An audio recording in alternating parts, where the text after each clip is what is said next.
Hello, welcome to the First Issue Club. We're your weekly comic book podcast where, just like Sue Storm, we love a good read. And boy, have we read this week. A lot of comics to discuss, a lot of comic book news to dig our teeth into. And then people come up to us with like little rulers, and they measure how far apart our canines are. Mm-hmm. And then they see... They go to the comic book news and comic books, and then they see the poke marks, and they say, "Oh, that was First Issue Club," but I can logically tell. And then we have to wear a sign that says, "I chewed the news." Bit into these. I Careful, chewed the I news. bite. Food aggressive.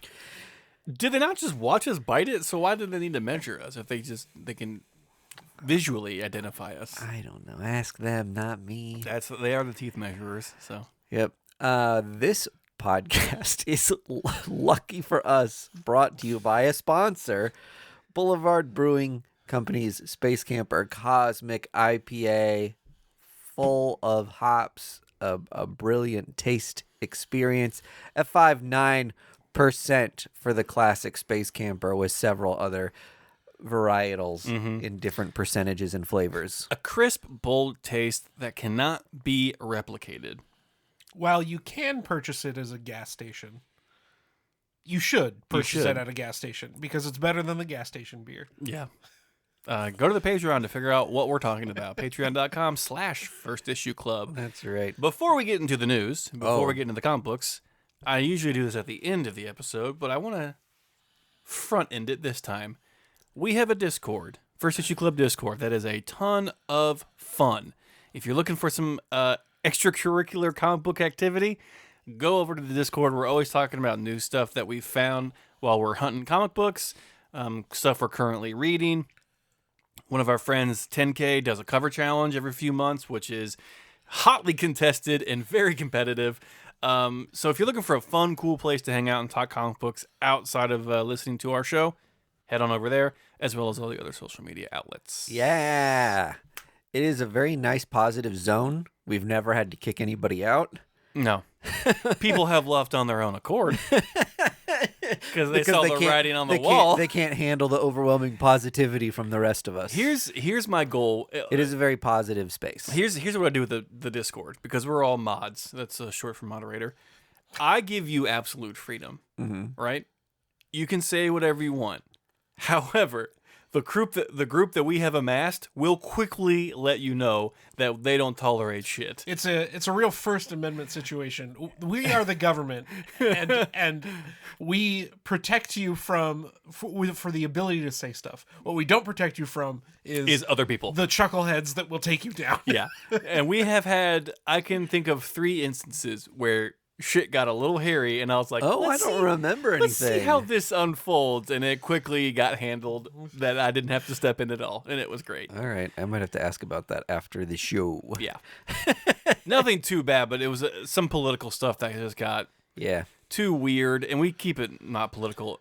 We don't do politics at all, because it's pretty naturally just all I wanted to do was to celebrate James Garfield's birthday, and everyone just attacked me. They came and I told you, I'm a Taft man. Skibby-dibby-dibby-dum-dum-dum. Died in a tub. I'm a Taft man. Okay. I'm Greg. I'm Mike. And I'm Vargas. Now you know who we are. We're the First Issue Club. Now the AI bot can detect our voices and manipulate us and do its own episodes later. Let's talk about comic book news. So I know something that you two haven't seen yet. The Amazon Prime television show, Spider-Man Nior, released a little teaser snippet of what its show is going to be. We got Nicolas Cage as Spider-Man Nior, much like from the Spider-Verse television shows. It was a very quick 30-second thing. But we have Nicolas Cage speaking as Spider-Man Nior with some like pretty cool action scenes, all in black and white. So it's sticking with the noir theme, obviously, and it looks very much Sin City-esque. That's sick. His eyes are all lit up like white eyeballs, and the vibe passed. What a motif! It's like Maltese Falcon mixed with Spider-Man. That's like 90% of what Spider-Man Noir was like mood and vibe and That's- yeah. attitude. You know what I mean? So And if you don't nail that, then then you're fucked. Yeah, you are totally. so fucked. I couldn't believe they didn't do a noir episode of What If. Yeah, and I wonder if it's because they knew they were. Well, I guess it's.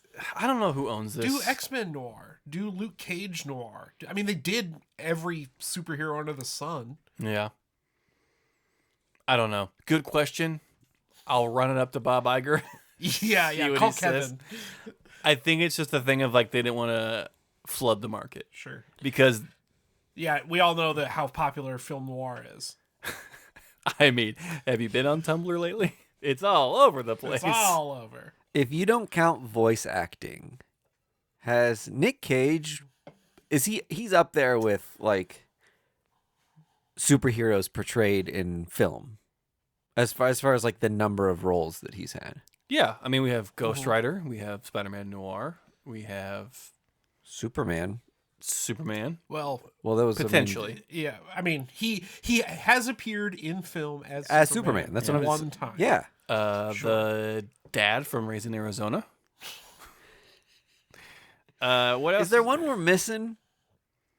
I think there is, and people are screaming at us. But still, that's 3 right there. How many other people can you name that have played 3 different superhero comic book characters?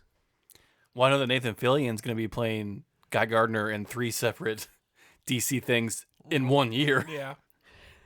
He'll be Guy Gardner in Lanterns, in Superman, and in the Peacemaker TV show. Yeah.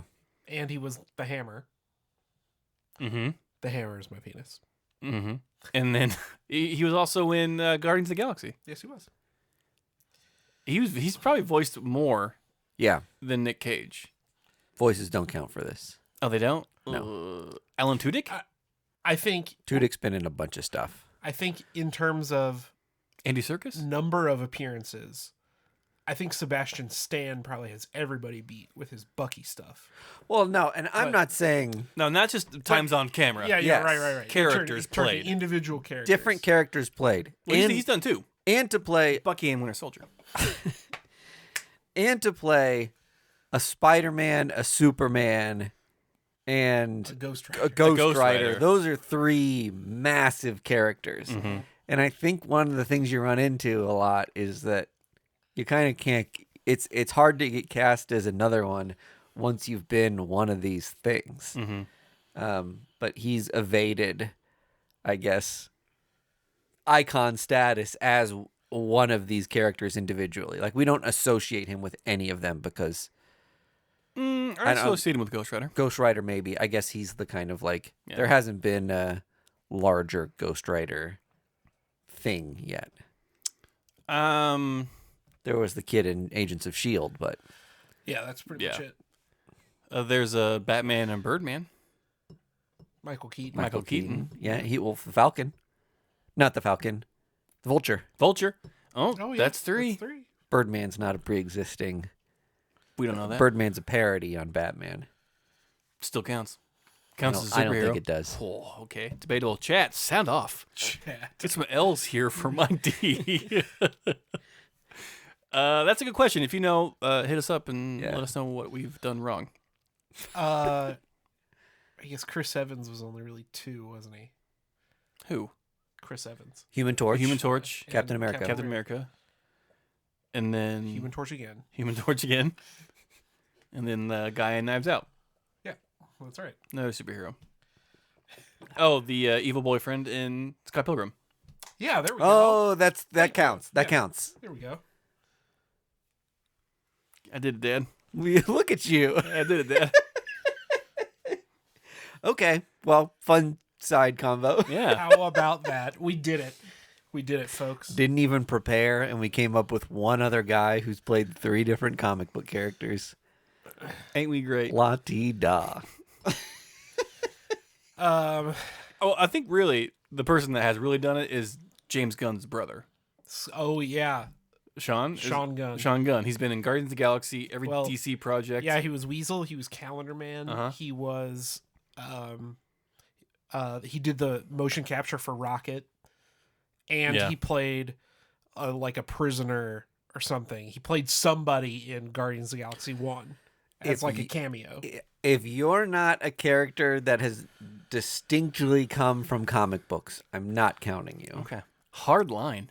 They gave him a name. Like he had a name, but has that character Prisoner number 1. appeared in a comic book? like he was a guy. Oh, he was a pre-existing he character. was a guy. Okay. Like, All right. Okay, Andy. A little bit of a fuzzy You say so. interpretation, but okay. Mike and I are fighting now. Yeah. I mean, later I'll head to Reddit to call you on your bullshit, but You wouldn't believe. Am I the asshole? So I have this I have this podcast. I have this this podcast. Here's the website, Ed, where you can like and review us. Listen to the episode and figure out how to find the ass. You could literally. This is the first "Am I the asshole" where there's hard evidence. Other times it's just somebody sugarcoating their own experience, Yeah. and it's like, of course you're not the asshole. I don't know It's why like, my girlfriend doesn't know where the ball gag. I love when people who the posts are about find the post, and then they're like, "Well, here's the other side of the equation." And Hello, you're like, Donovan. Oh, okay. Whoa. Secretly, this is just a ploy to get people of Reddit to listen to our show. Yeah. Yeah, good luck. The other news was that DC is Willy Wonka. We're getting wonked. We're getting wonka. DC is wonky enough. They are putting 4 grandparents in a bed. a pair of tickets for the world premiere of Superman inside of the reprint of Crypto's first appearance. Correct. So yeah, they're putting out the facsimile edition, and one of the copies is going to have 2 tickets. Crypto's Golden Biscuits, that's what they're calling them. Oh, to the world premiere. Yeah. Guys, I think I can officially say it. They're making comic books fun again. With Battle Beast blind bag, DC Wonka us. Speaking of Reddit, I saw a lot of people, a lot of Redditors Rhetorers. were really poo-pooing. Like, people were going on Reddit and being like, look at my blind bag haul. And for me, I'm like, what a fun moment in comic books. We got Yeah. so many people out to comic shops and like Totally. buying stuff online, and I don't know. There's just more conversation and more people buying comics. It's another excuse to get people in and get people hyped. Totally. And then everybody's like, okay, so what? Like, trying to make a point about like, oh, you spent money on a gimmick. Oh my like, God. that's not what comics are all about. If you're that person, get fucked. I think so too. I think like this is something that just created a little bit of excitement and a lot of conversation. Those are the same kind of people that post on that shit. Comics haven't been good since Yeah. whatever. Since the Civil War. Yeah. Shove it up your ass. These are people that don't like seeing new people in their shop. Yeah. Yeah. And they're like gaslighting new people and just like, who gives a fuck, newbie? Yeah. It gives me more opportunities to get one of those Marvel team ups. That's the good of it. Because I want one. Yeah. All the good books came out on Eclipse anyway. Jesus Christ. Tell me a Valiant book and then I'll respect you. I wonder how many Eclipse comics I have. It's probably less than 5.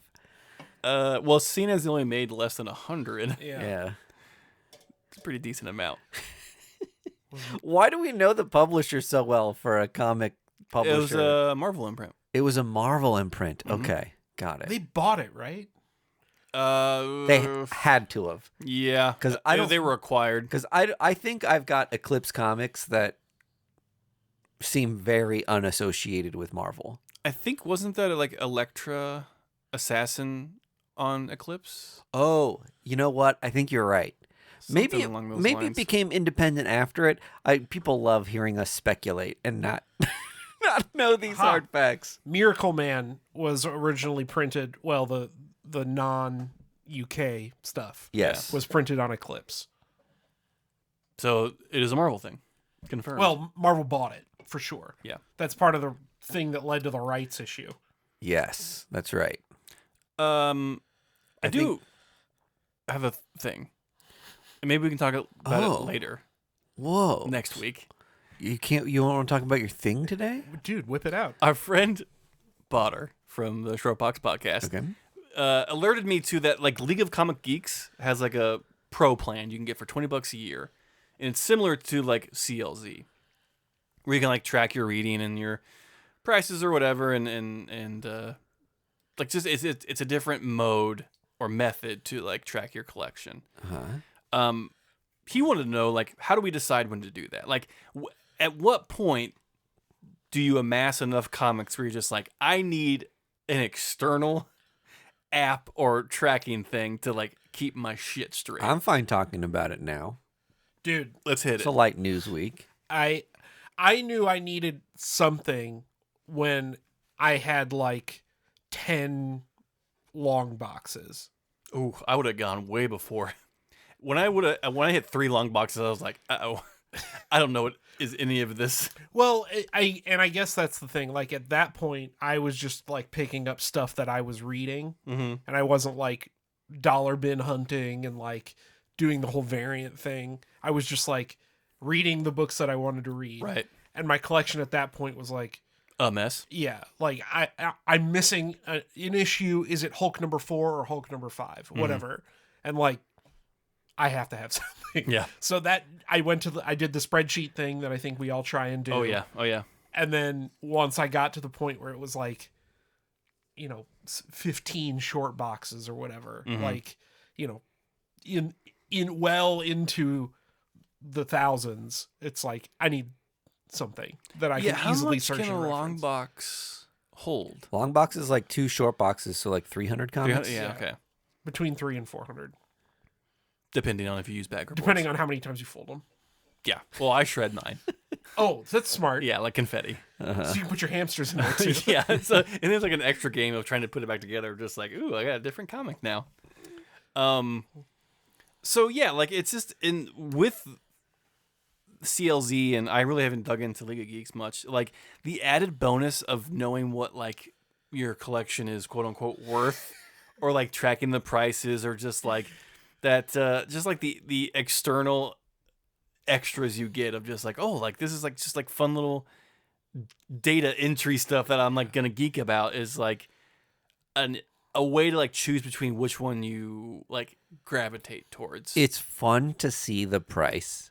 However, I do feel like it almost does a disservice to some people who think that they're going to get fair market value on every single comic they have in your collection. Right. And it's like, buddy, if you're trying to unload thousands of comic books, there's no way you're going to get like what they're worth back out of this. Yeah. I told my wife, literally, I was like, hey, when I die before you, Yeah.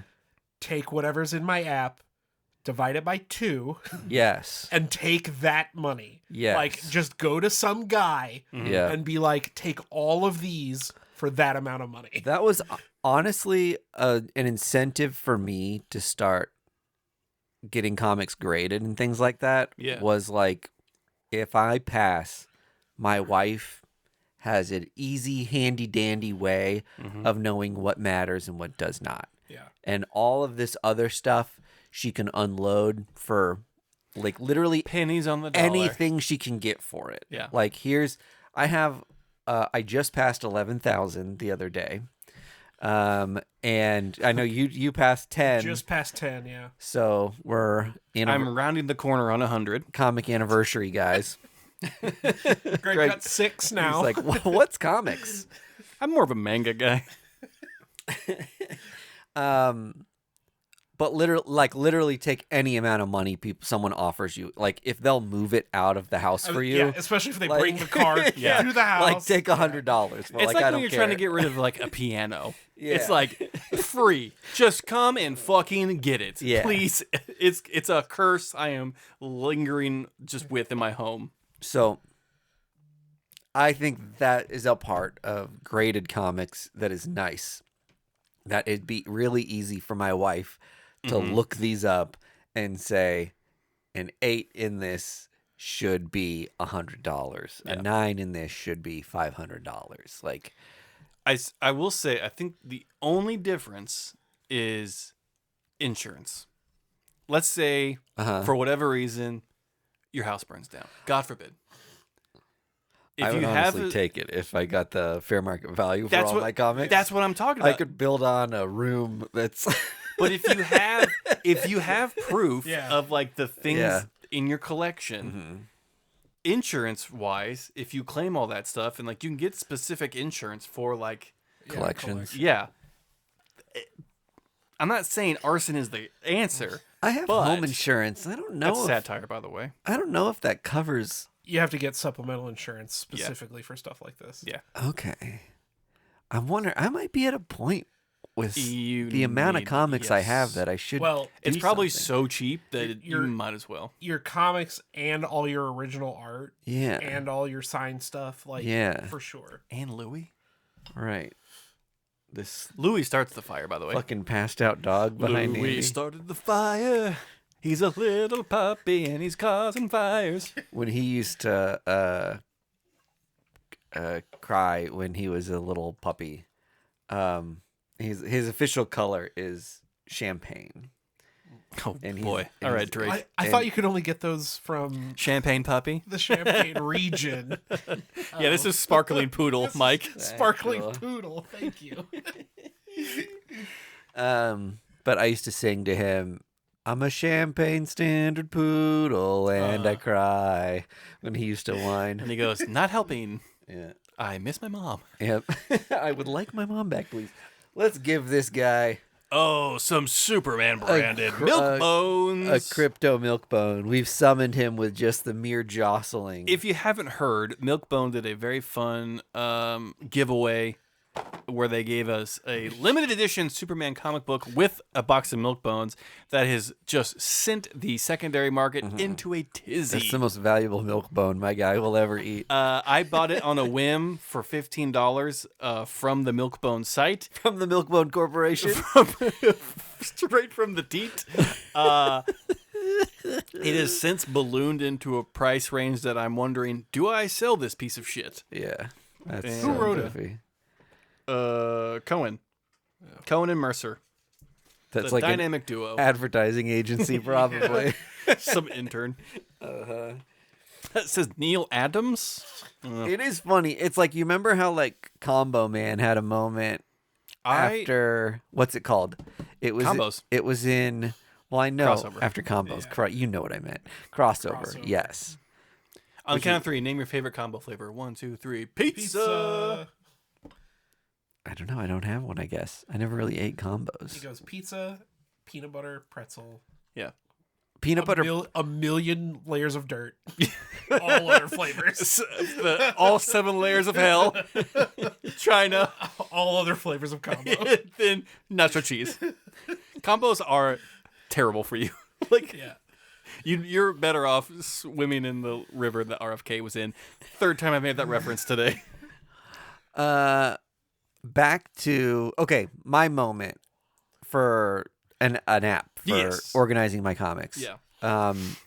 I had like a million scrolls long of like, I need Superior Spider-Man 16, 18, 25, 22. Yep. Like, Yep. just like down and down and down the list. And I could never keep track of and I was always buying like doubles of things. Oh, brutal. And I don't think I realized that there was like a product that made getting this stuff in your in a system really easy. Mm-hmm. So as soon as I realized that was a thing, I took a Christmas break and just spent like Hours. yeah, when my wife would be out or after she'd go to sleep, I would just be in here, like, because at that point I already had like 8,000 comic books, maybe. Yeah. So it took me about a week to get everything put in. But when you do, what a Oh, satisfying. it felt great. Yeah. And now I'm like so meticulous about like everything I get new and everything's so organized now that it was honestly like such a amazing Zen week. Mm-hmm. But if you're wondering when the right time is for you to start doing something like this, You're already too late. the answer It's now. The answer is always now. It's only gonna get worse. If It you is start only thinking gonna get about it, worse. it's just do it. Yes. Like Even if you have 50 comic books, just start for the hell of it. it's like, when's the good time to get a Roth IRA? Now. Yeah. Just get one now. If you've spent more on bags and boards than most people have spent on comic books, Pay now, the $20. The time is now. And honestly, $20 for an annual subscription for $20. That is a deal. That is such a deal. Totally.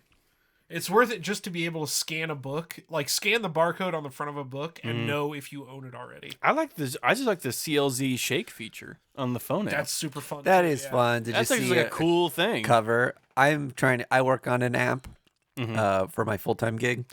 Tinder. And I'm trying to get them to do a shake feature. Just because I think that's such a fun little delight to be like, random thing. That's so fun. Yeah, it is. You should try to add a Balatro feature. Every app should have a Balatro. And a fishing minigame, you know? So, I don't even know what we're talking about anymore. I just downloaded Dave the Diver. Fucking rules. And there's a Balatro. There's a Balatro minigame in that. I heard Dave the Diver was really good. My awesome. son loves watching me play Dave the Diver because he can tell me to hit the shark. Like, it's just a very fun, basically like a dungeon crawler underwater. I don't want spoilers, but it gets like heavier the more you play it, right? It's more existential than leads on, but it is rad. Have you heard about, there's another game that I heard about recently that sounded really intriguing that was like... Sea of Stars. Okay. Is that a game? It is a game. It's like a game where like you go into a room and then like you create a door and you go into it and there's this like... The goal is to get like... Is it Blueprints? Blueprints. I think that's right. But it's Blueprints. But if you say it quick enough, it's Blueprints, like to a house. Yeah.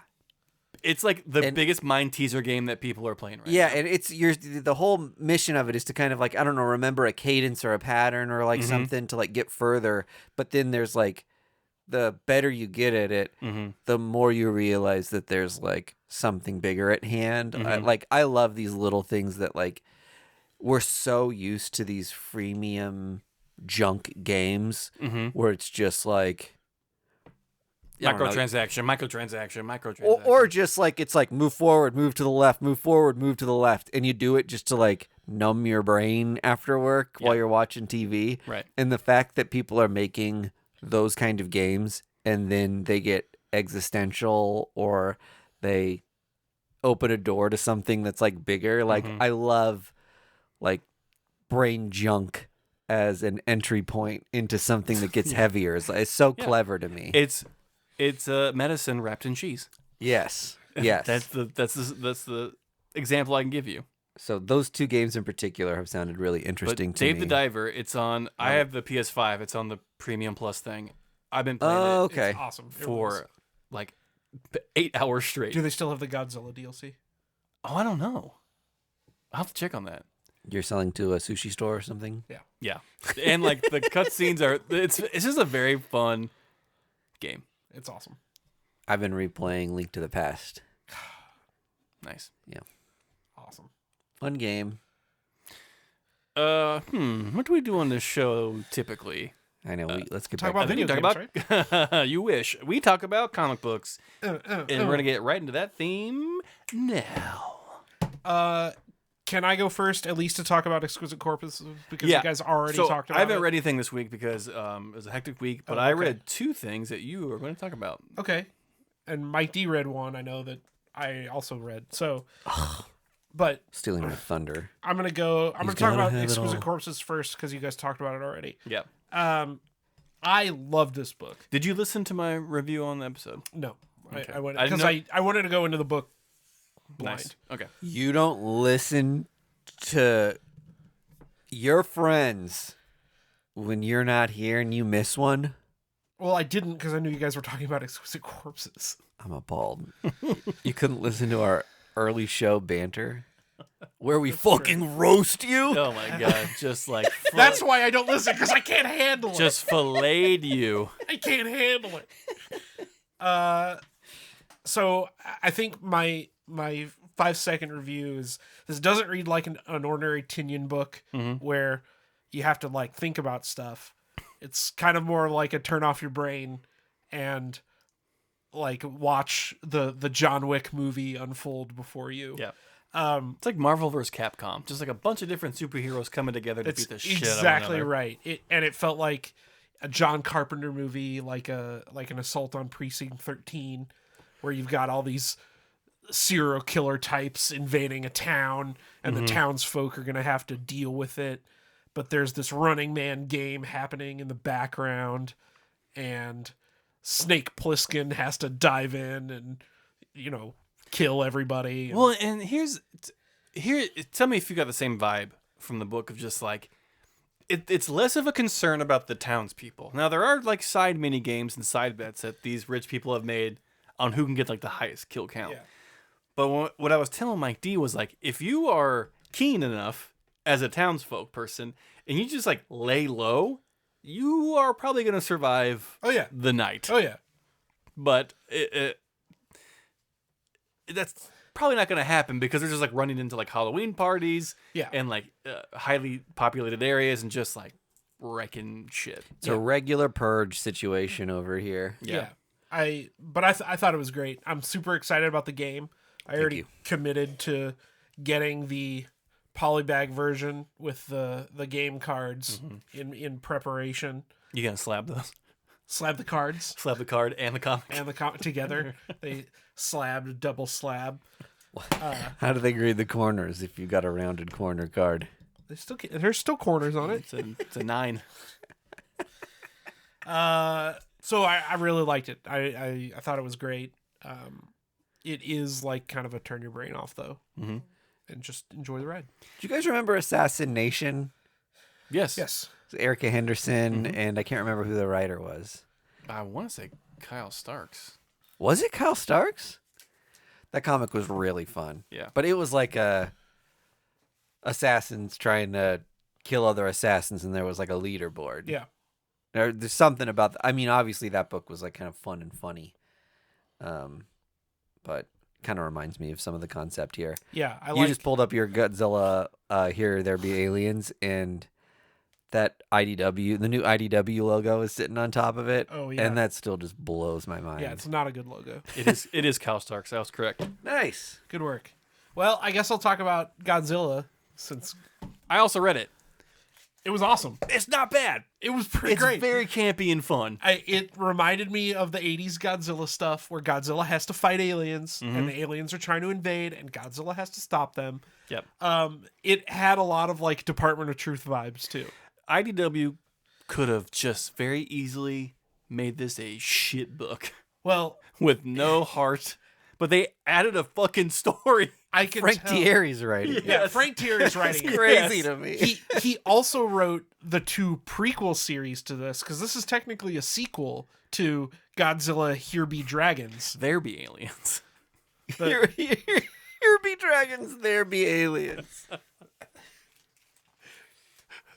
We be Godzilla. Soon be mermaids. Yeah, the sequel series is Over There Be. Yeah. Over yonder. Sasquatch. Yeah, but it was Sasquatch vs. Godzilla. The one I've been begging for. Just squished. No one's brave enough to do it.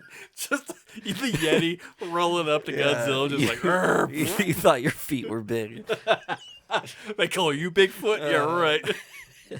Squish. Look at this $80 comic just perched ever precariously on top of a hat. I don't care about it. Drives me That's how nuts. loaded I Get am. that in a top loader. We're talking about the Milkbone comic. Continue. All well, that's, right. I mean, Okay. that's it. It was way more fun than it had any right to be. Mm-hmm. It's technically a sequel series, but you don't need to know anything about it. Yeah. Does the cover accurately convey anything about the comic book?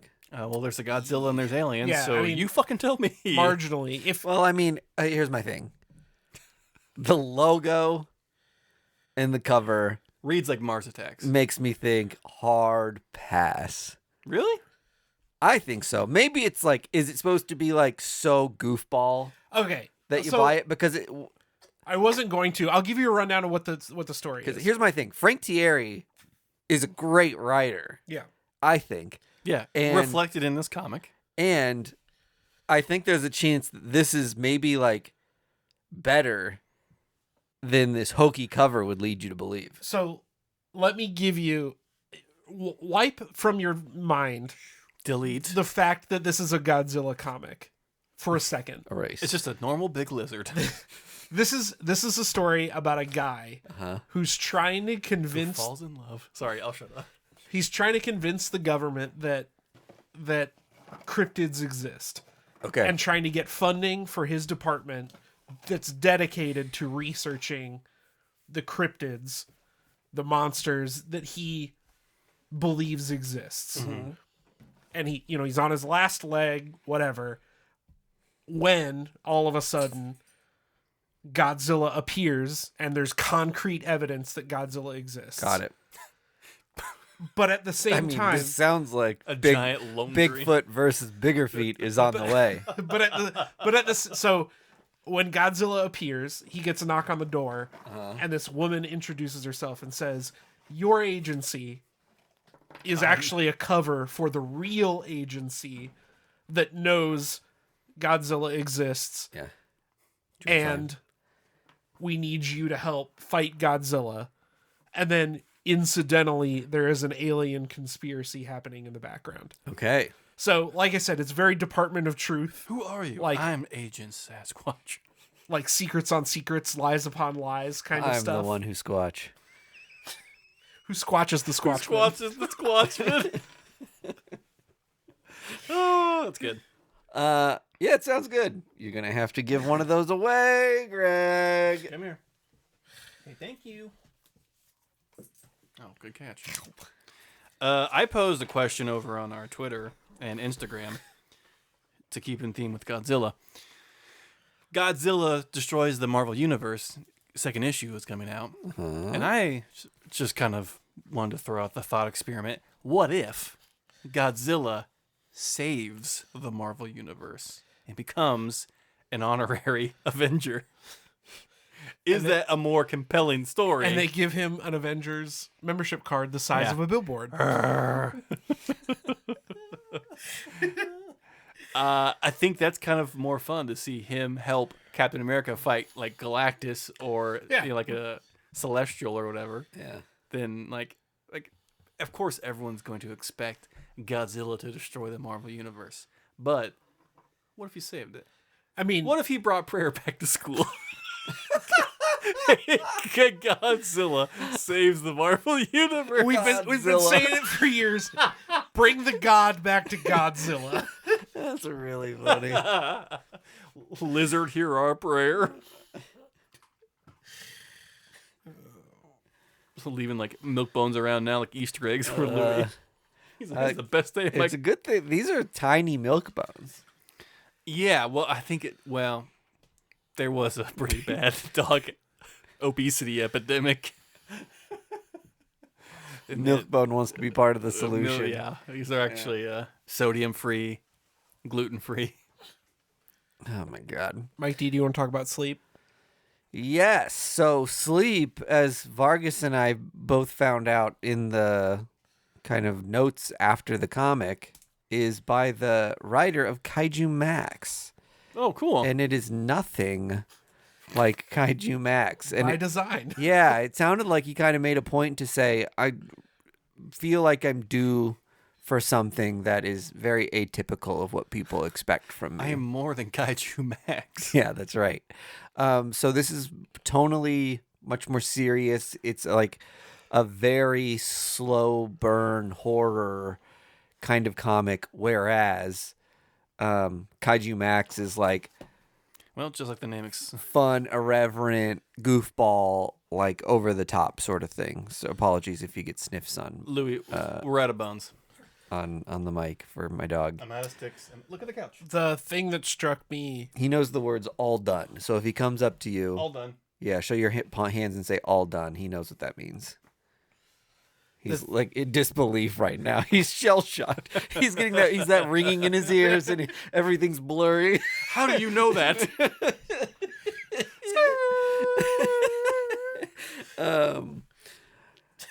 This book is even like everything about it. It is like an exercise in doing the opposite of Kaiju Max. Yeah. Where like even like the colors are just crazy neon cartoony in that. And this has gone full black and white, except for like a very small splash of red throughout. It is about the play it safe guy from your hometown, and he goes to church every Sunday. He's got a pal he goes to church with, and like even his friend he goes to church with is trying to get him like cut loose a little more and like loosen up, and he won't do it. Come on, cut the tag off your mattress. He's got this friend who's come back to town who has like gained a little bit of like maybe popularity. He's like a perceived a mid-level like pop star. Yes, kind of what I that's got. right. Kind of had like a touring band, is coming back to the church and doing like Christian music, and everybody's like, heck yeah! But they're like, sweet, our old high school buddies back in town. Yeah. They've introduced like maybe 6 characters to this, which again, Kaiju Max has like 300 characters. Yeah. And so this is like... So he's just working up to that. Extremely small by comparison. And this guy wakes up and his cat is missing and he's wondering what's going on. And his friend calls him and is like, dude, did you hear about the crazy shit that happened in your neighborhood? There's like and a he's monster that's killing... Yeah, there's cows. like this cat's just talking to people. A cougar or like something is like loose in the town, and he walks out to his front porch, and there's like cow entrails and stuff in his front yard, and his door's wide open. His door's wide open, so he thinks his cat got out, or this thing got his door jostled open, and his cat's dead. If you pause right there, terrifying. It's like that sucks. Oh, yeah. So he doesn't quite know what's going on, but like kind of goes about his normal business for the day, and then gets home and it starts to set in. I think like how strange and weird everything is. Yeah. And then we kind of get clued in that like things probably aren't great with his cat. Yeah. And he goes back to sleep and the book ends.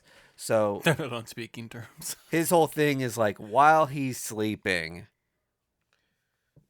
bad stuff is happening. Or like shit gets crazier, I think is going to be the motif of this anyway, because we've only had one sleep.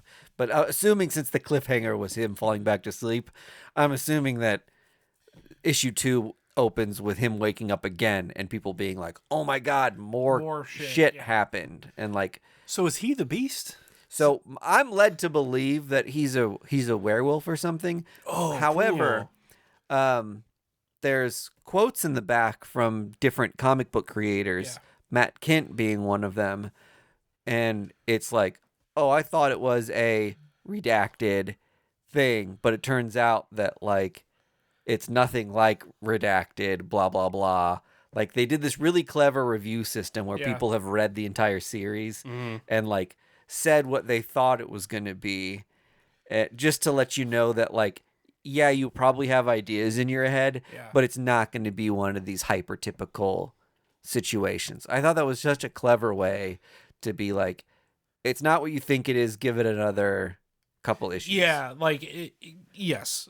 Because I had one of 2 ideas getting, like, on the last page, and one of them is certainly, like, in the forefront now. Yes. Like, and the way the book is written, it's very much like kind of a page 2 inciting incident, and then a slice of life comic book. Yes. And then the last page is a thing. Yes. So if you get to that and you don't read the letters page, you're like, I don't know what the fuck this book is. And I think I don't normally read letters pages and editor's notes and things like that, but I think because this did end in such an odd way that I was like, I gotta know what the intent was for this comic, or hear more about like why this was made, that it drove us both to the letters page to read a little more. And it definitely, I would recommend, if anybody read this, didn't read the letters page,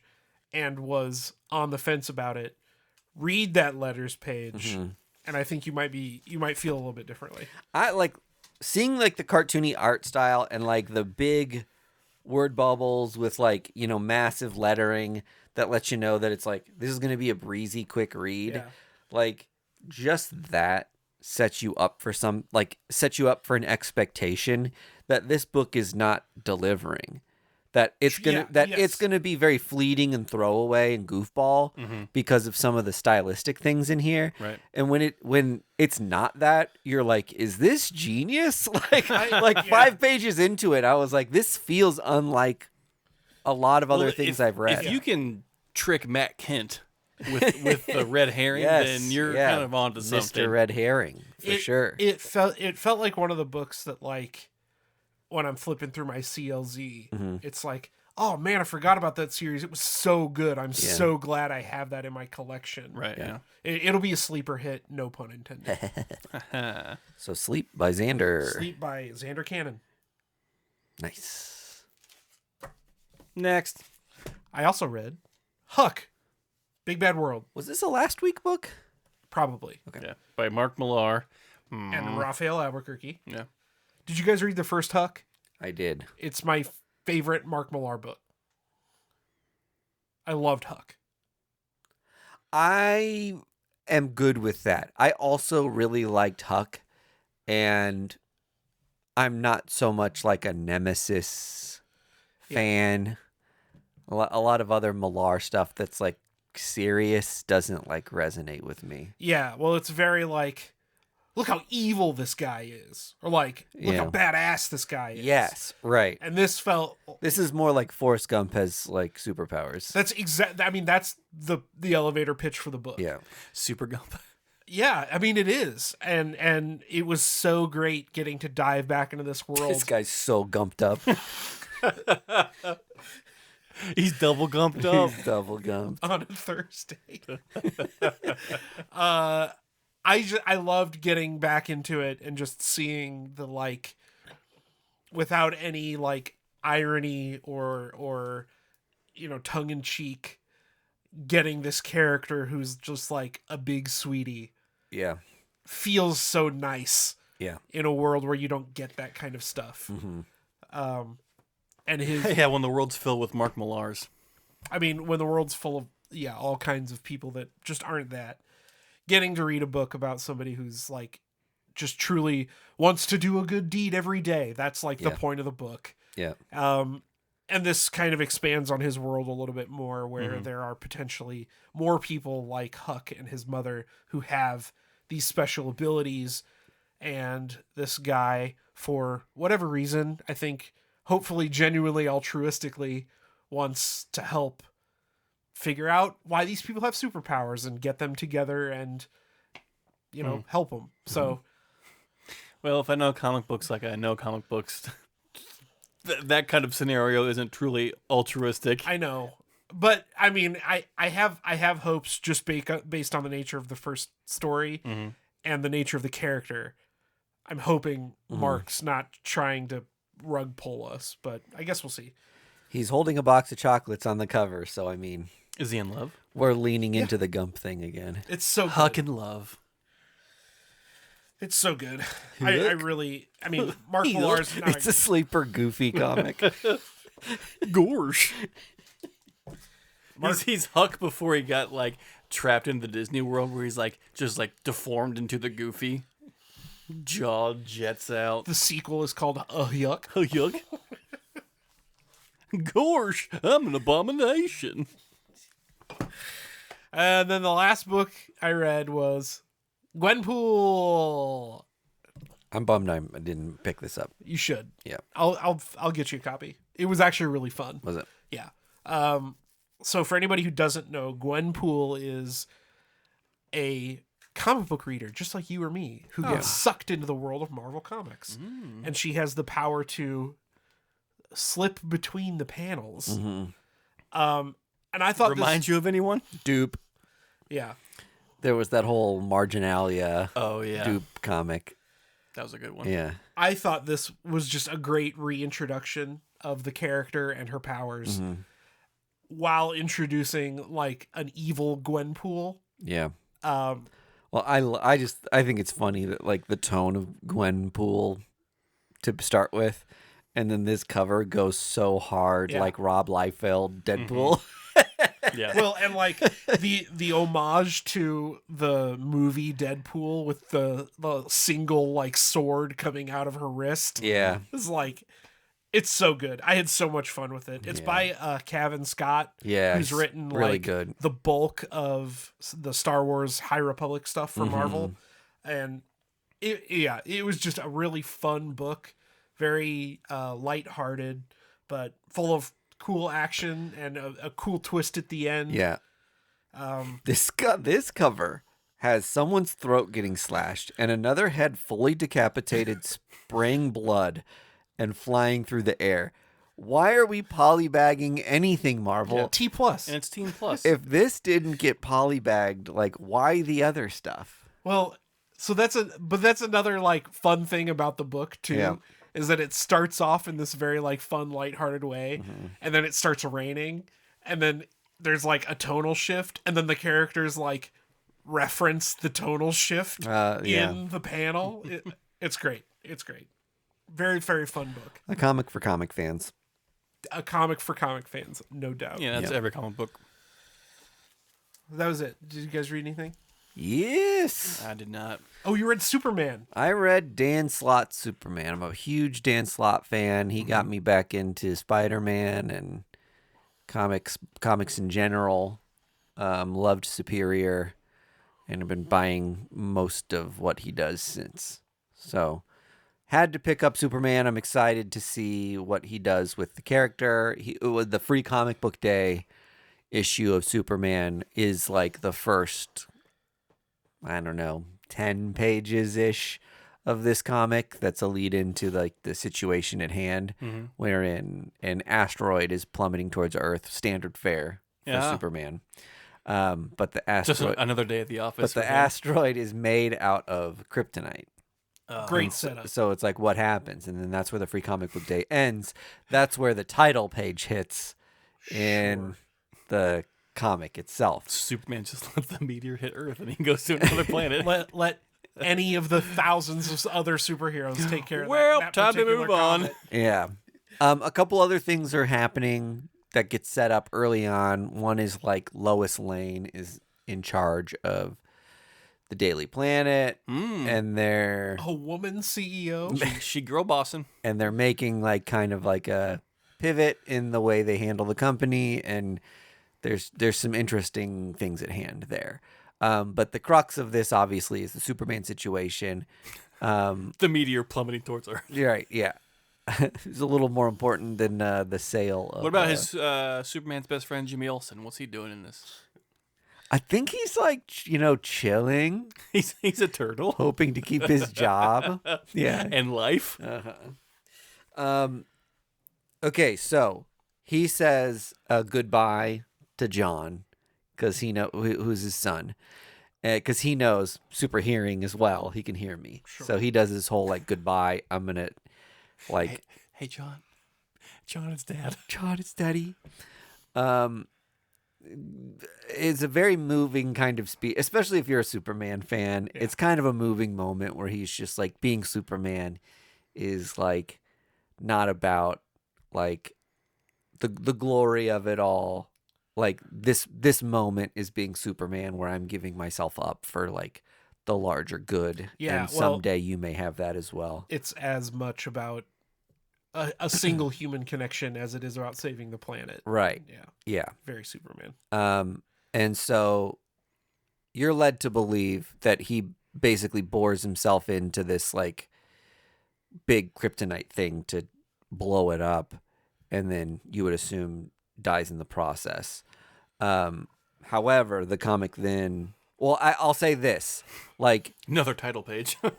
It goes through the kind of like timeline of Superman, which classic first issue. Kind of like his life is flashing before his eyes, and these are all the important moments in his life, and these are the things who've made him the man that he is. Sure. Man, I was on my phone a lot. And so it is one of those things that for like a long-time comic book reader, you're like, yeah. I hate what I like, mean? Okay, come on. I know this. But it does because it's associated with like his death, apparently. Right. That there is like a sweetness to it. Like the way he's narrating it and kind of talking you through how he became the person he is. It doesn't feel trite, just like starting the comic as like, hey, I'm Clark Kent. Yeah. I grew You're up kind of in... wondering how I got here. Huh? Yeah, exactly Record right. scratch. Yeah. Yeah, that's me. Yeah, it was... Talk about a bad day at the office. They found a way to do it a little more eloquently than you typically see it. So I appreciate Does he remember that. his death in the 90s? Is that highlighted? We go back to that, yes. Oh, nice. Yeah. So he wakes up 3 months later, and he has survived. Oh, amnesia? He remembers who he is.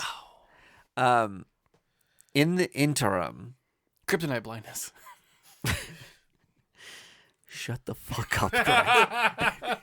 Now I know what it feels like to be Vargas. This is why I need to go first.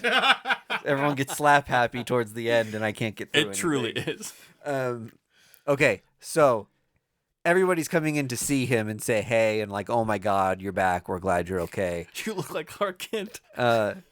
Another Clark Kent walks in, and he's like, why am I over here? And what? John Jones has been playing Clark Kent to keep up the ruse that really protect his identity. Superman's like, you've been kissing my woman? Yeah. Oh, John. And then Two Clarks, Lois. And then Superboy and Supergirl are like, oh, Clark, we just heard. And they are beat to shit. And he's like, what is going on with you guys? John, are you hitting my kids? And they are like, well, there is this like nation wherein most of the debris from the kryptonite asteroid fell. And they are like getting incredibly wealthy because everybody is buying DC's Wakanda. green kryptonite. Exactly right. They have like the world's most valuable resource now. Whoa. And every villain is paying like an incredible premium for kryptonite, which is like, I mean, the asteroid was so colossal that you're just like, now the whole DCU is on like an even playing field with the super family. And Clark is like, well, how did I survive? And like this, that, and the other. And Bruce walks him through this like whole thing where he's like, he's kind of become like irradiated with the yellow sun.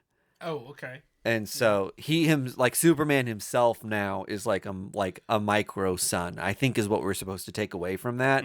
And so he was kind of able to compete or resist the effects of the kryptonite. And maybe it was just like exposure to so much of it throughout like so long of a time that like he now has like this reverse reaction to it. So we're going to see if he can like, I think, combat the kryptonite that's all around the earth. Slott, man. But we're getting rid of like the whole thing. Like this last couple Superman runs have been like, okay, now there's like with like what Osul and the two new like super kids basically. Oh yeah. Osul Ra. That like there's like 12 super people who are just like insanely powerful.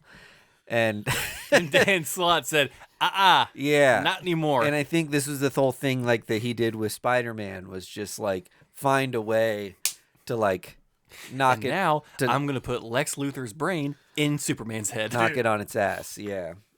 That's awesome. That sounds really good. So I really enjoyed it. I got the chromey color. I had a moment in the comic shop where I was like, I don't really like the James Gunn cover. Yeah. Oh, yeah. But I was like, long term, like in 20 years, that's going to be really fun to have. Yeah. And I've James Gunn one? Yeah.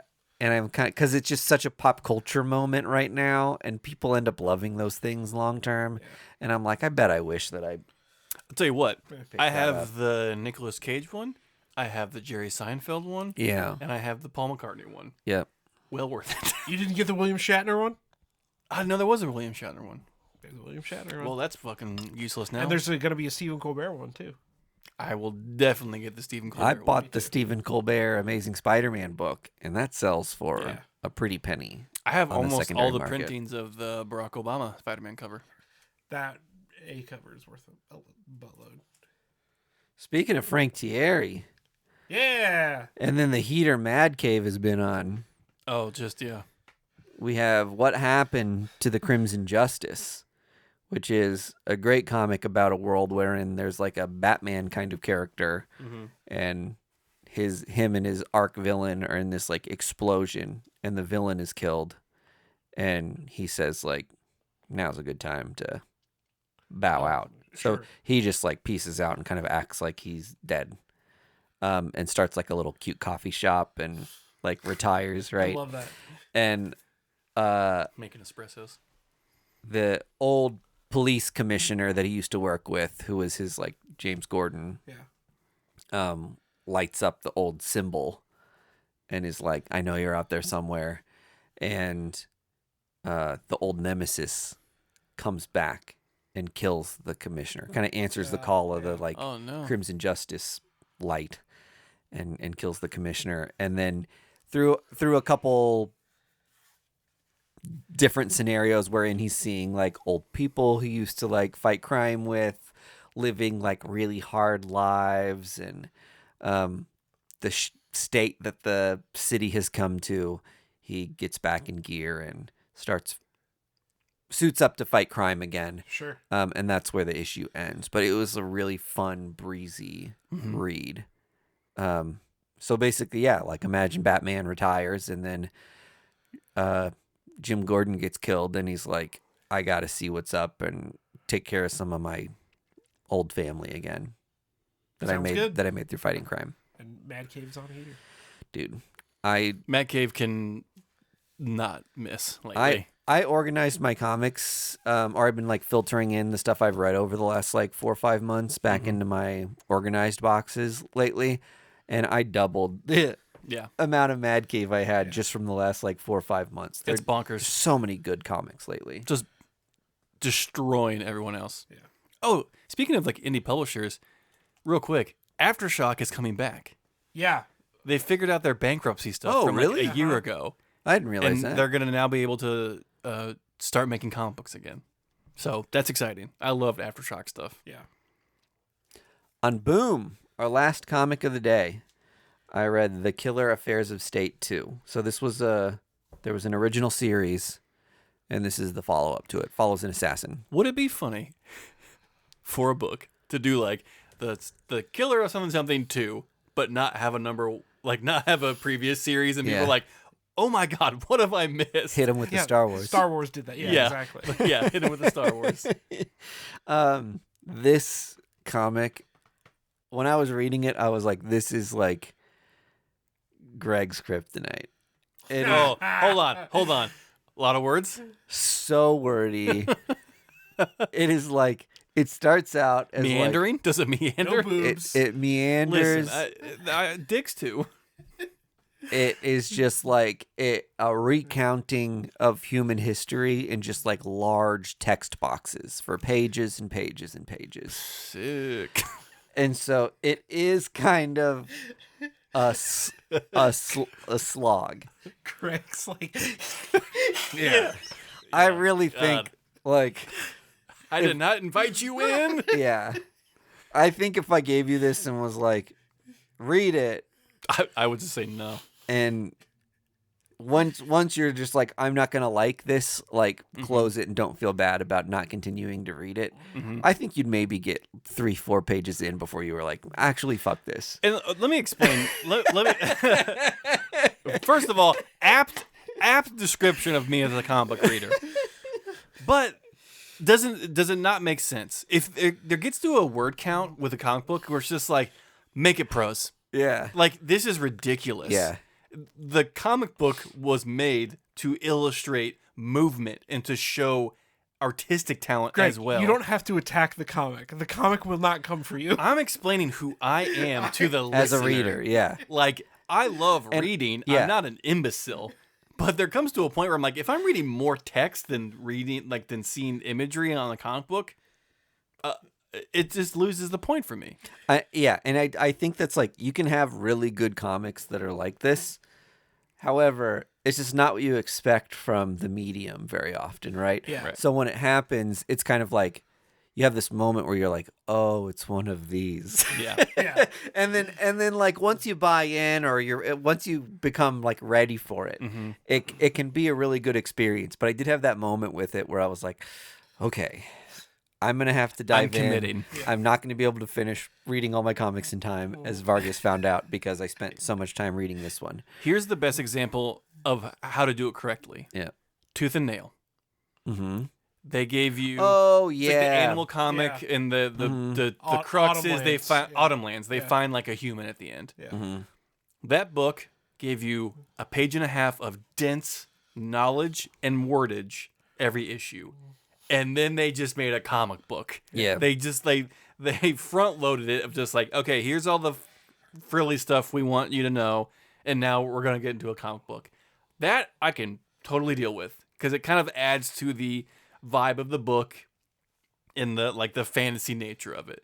But just wall of text every page, Yeah. not for me, dog. So the first, probably the more than the first half of this is like a thought piece on the human condition and like how we came to be who we are as people and like what has made us like aggressive towards each other. When are we animalistic and when are we like an elevated species or a society? Or do we have more in common with ourselves as barbarians than we did now as we did between when we were like chimpanzees and barbarians? Yeah. Right. Like it's a lot of these like the I guess mental gymnastics that you do to come to terms with being a killer is kind of like what the crux of it is. That yeah, you've got to start to like compartmentalize or rationalize that we're all just beasts or wolves, and this is like the eternal struggle it's always been. It's ingrained in our DNA. It's ingrained in our DNA, and it is a slog. I mean, there's some like very beautiful like lines in this, and but like by the time you get to the actual story itself, the like point has been well made. Sure.